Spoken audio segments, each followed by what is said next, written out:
السلام علیکم دوستوں، میں ہوں فاروق ملک اور آپ دیکھ رہے ہیں سیاست نامہ پیش خدمت آج کی ویڈیو۔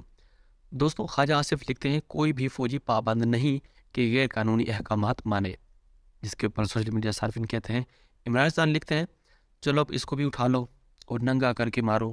سید الحسن لکھتے ہیں ان کے لیے نہ کوئی قانون ہے نہ آئین، یہ جو مرضی کہتے پھریں، ان کی باتوں پر نہ کسی کو غصہ آتا ہے نہ کہیں رنج و عالم پایا جاتا ہے، کیونکہ یہ اس ملک کی اشرافیہ ہے۔ یہی بات کسی شہباز گل جیسے نے کی ہوتی تو اب تک عبرت کا نشان بنا دیا گیا ہوتا ہے۔ تو یہ رنگ باز، پر اس میں خطرناک بات کیا ہے؟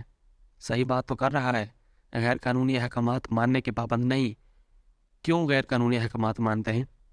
بلال ارشد لکھتے ہیں اگر ہم خواجہ صاحب کی اس بات پر اتفاق کریں تو ہمارا حال شہباز گل جیسا کیا جائے گا، یا خواجہ صاحب والی آزادی رائے ہمیں بھی ملے گی۔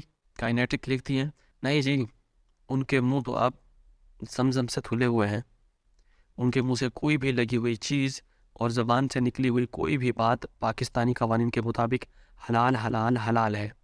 کیوں اپنا وقت ضائع کر رہے ہیں؟ ہماری منہ سے نکلا ہوا قرآنی آیات بھی حرام ہو جاتا ہے۔